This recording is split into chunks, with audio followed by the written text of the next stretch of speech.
If you clicked on this video, then you need better aim. Whether you're whiffing your shots in your games or you want to achieve godlike status so that you can take down even the top players mechanically, then you come to the right place, because we're going to go over 10 aim hacks that will double your kills. And wasting no time to talk about the first tip, which is time for danger. This is the technique that even pros don't get right, so if you can master it, you can become insanely good at aim. Here's the thing, when you swing a corner and you're going to take a shot, how fast you take that shot should be directly correlated to how likely you are to die. Basically, you got to understand that in Valorant, there is always variables with people moving and lack of first shot accuracy, and you might not hit the first shot you take. Now, it's also important to understand that the longer you wait to take that first shot, the more accurate you'll be. You can line up that shot more, you can wait for an opportune moment, and you can hit that shot, but we don't always have the time to wait for that optimal shot. And that's really where you need to evaluate your danger, or the time you have until you're at danger of death. The idea here is that if you're in a situation where enemies are literally about to kill you right away, they appeared right in front of you, they have a gun that is super lethal like a judge, or they're just aimed right at you, you do not have the time to line up that perfect headshot, wait for that perfect moment and hit the shot. You're going to be dead long before that. And this is true in a lot of situations, whether a raise is double satcheling onto you or whether you're getting run down by a neon, you don't have a lot of time here. But in situations where you challenge someone from far away, you want to make sure that you are maximizing that window that you have to make a more accurate shot, because if you force it, if you rush it and you miss, trying to get that recoil control and converting on that kill is going to be nearly impossible. And that's why trying to get that first shot is so important. And this is always a scale that you're evaluating. How much time do I actually have to take this shot for it to be most optimal? And sometimes you're shooting faster and sometimes you're shooting slower, but the point of it is you're always adjusting that relative to your danger level so that you can make the most optimal shot in every single engagement and give yourself the best odds to actually win the fight. Now, learning to master the odds can be really difficult because there's a lot of variables in Valorant, but SkillCapped makes it incredibly easy with our website, where we break down exactly the game sense that you need in order to level up your skills in all aspects of your play, whether it's positioning, understanding of the game, or mechanical skill. We have guides over all of it so you can really upgrade your brain, upgrade your aim, and start to dominate your lobbies with ease. And the thing about it is we offer a rank improvement money back guarantee, so if you don't climb, you just don't pay. So what are you waiting for? Go check it out right now in the links down below. Now, the next aim tip that we'll give you in this video is about micro flick practice, because a lot of people don't practice this enough, and it's one of the most effective ways to improve your aim in actual gunfights. And it's simple. All you have to do is practice in a training room where you're gonna flick to targets, and then if you over flick, you're gonna do a tiny micro flick to readjust to that headshot. It's really simple. You flick and then you readjust. You flick and then you do a micro flick to readjust. And you're practicing this over and over and over again. The reason that you do this is you got to understand that the longer the flick that you are making, the harder it is to be accurate. And while it is possible to hit a crazy 90-degree headshot flick, the vast majority of the time you are doing exactly what we talked about in the first tip incorrectly, where you are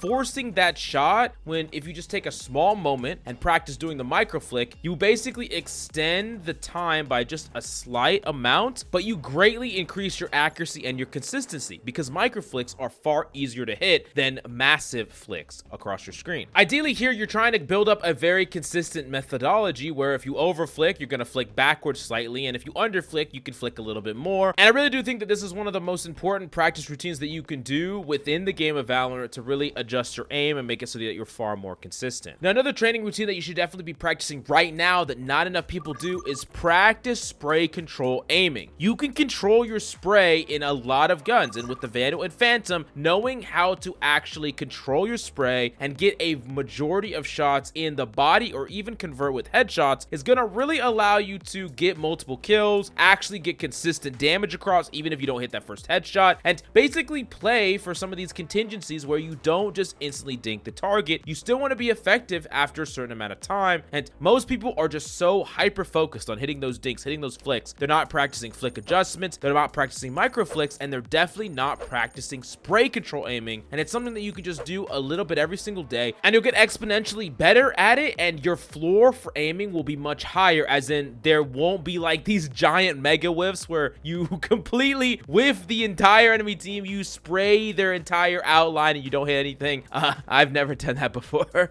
Next off, we gotta talk about strafe shooting, and this is the idea that there is a window that you're perfectly accurate between changing directions. So you peek to the right and then you're trying to peek back to the left or move back to the left, and during that transition there's a little moment of time where you can get a couple of bullets off that are gonna be first shot accurate. And the reason that this is super good is if you combine this with good discipline, good peeking, and good movement, you can clear an angle or shoot and fire an angle and clear or even kill somebody in that angle without ever actually giving them a fair chance to fight you at all. And there are even moments where if you combine this with micro flicking, you're gonna be able to literally kill somebody in those moments where you're changing direction. So you're very mobile, you're hyper mobile, you're gathering information, and you're lethal at the same time. It's definitely gonna require a lot of practice, but just getting really honed in on those windows where you can take a legitimate shot that is not just a Hail Mary shot, but one where you're actually super accurate. Really important to practice, really important to incorporate, and I think a really underrated aim tack in general. Now, going back to the training room, we do need to talk about double headshot practice, which I think is a really good training to do and emulate. And what this is understanding that when you shoot that first bullet from a first shot accuracy position, you can flick to another location and that second bullet will be fairly accurate as well. So you can get double headshots off, and you can practice this in the training room by shooting once at a bot and then flicking immediately to another bot that's nearby, and you can get a double headshot. And these are going to be really good practice scenarios. Yes, it's a lot harder to pull off in game, but it's something that's important for you to understand that there are windows where you get multiple chances to try to hit a shot, and you're going to get multiple opportunities to either kill two people, or if you miss that first shot, you can readjust for that second shot and try to convert on that headshot. Now, the next aim tip that we got to give you is one about just generally making it so that your gunfights are easier than your opponents. Understand that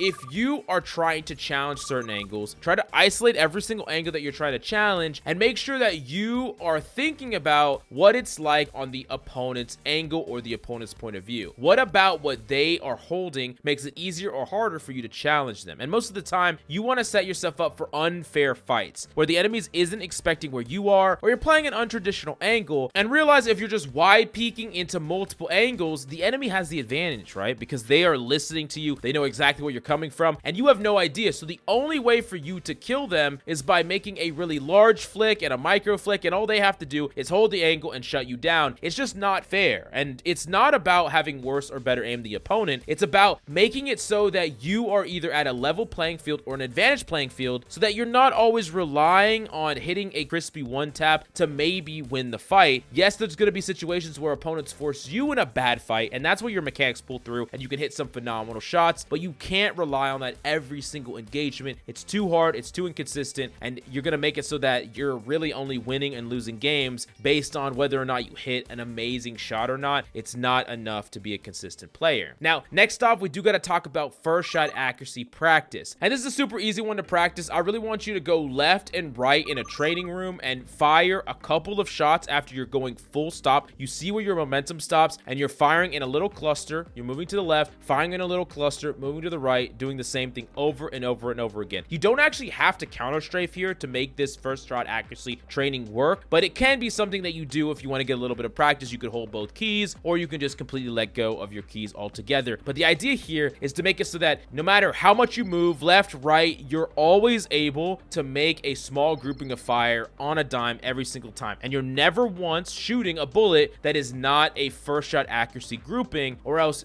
you're creating inconsistency. And doing this to the point where you can always do this every single time means that in any situation that you're in games, you'll never have a moment where your bullets just kind of get away from you, because we all know if that first bullet gets away from us, if we start firing before we have first shot accuracy, then all the other bullets are going to get away from us, and we have to choose at that moment to either commit to the spray, which is oftentimes not the best case scenario, or try to completely reset our aim, and that creates all kinds of other problems trying to reset our aim when we're actually in the middle of a fight or giving opponents information. So this is something I really suggest you practice, and it's going to be a great drill to practice consistently so that you can just be first shot accurate on a dime and you have really good control of your movement. Now, the next tip I want to talk about is just generally slowing down your aim, period. And this goes especially for players that are underneath the diamond rank. You would be incredibly surprised how much longer you have to take fights than you think. Now, this is not necessarily directly tied to the time for danger tip I gave you at the beginning of the video. What this is specifically talking about is just trying to wake you up to the idea that you have a lot more time than you think. Most of the time, enemies are not going to convert on you. And the reason that they're not going to convert on you and kill you instantly, they're firing too fast, they're not taking their time, they're spraying too much. And if opponents run around the corner, they see you, they start spraying, they're not first shot accurate, and it's going to take them 4 shots to kill you or more, and you take your time, you're going to be able to just shut them down and kill them. And it's going to be easier for you because they're standing still, they're spraying, or they're crouching, and it's just a really easy micro flick into a headshot. And the best way to practice this is go into deathmatch and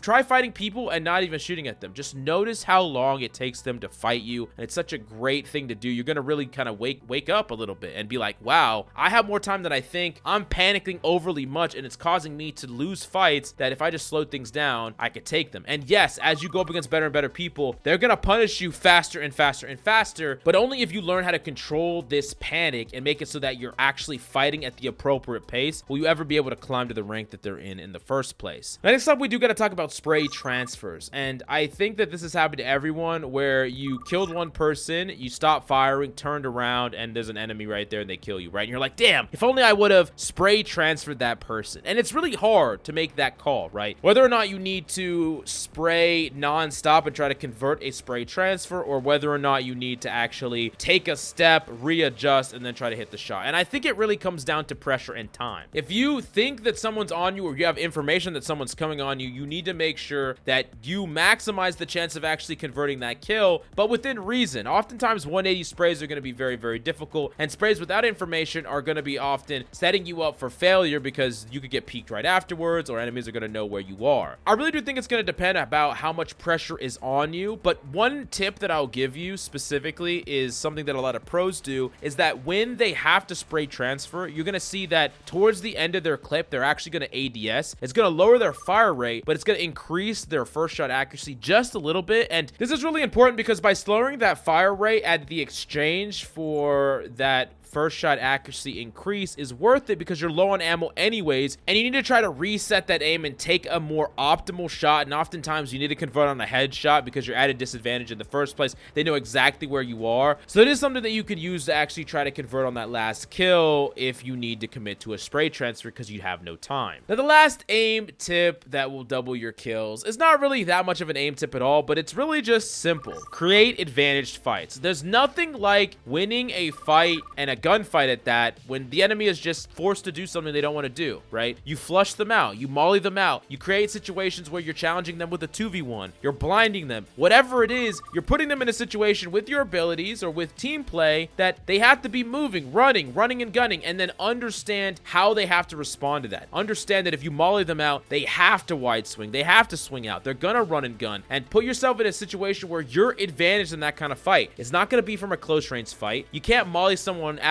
and then run up at them. They're gonna wide swing that corner, run and gun, spray you down. It's important to understand not only what your ability does, but how that should affect your play and how you should take the preceding gunfight, because way too many players set up a bad situation, quote unquote, for the enemy, but they don't put themselves in a situation where it's really hard for them to win based on how you're playing. But taking this a step further, you're gonna find everything you need on the SkillCapped website right here. And before we wrap this up, let me tell you a little bit more about SkillCapped. So we offer a 5-division rank up guarantee, and that's a pretty crazy thing to offer. We've offered this for years because our service really works. It works so well, in fact, that we're able to produce by far the largest catalog of premium Valorant guides on the internet. We add new courses every month with over 1,000 guides curated into 50 courses no one can compare. We also have a direct line of communication with subscribers in our Discord so that you can get connected immediately to some of the best players in the game who will respond to any and all questions asked. Sign up today for as little as $6.99 a month if you are serious about improving. But let us know down below if you have any questions. Thank you so much for watching, and we'll see you in the next one.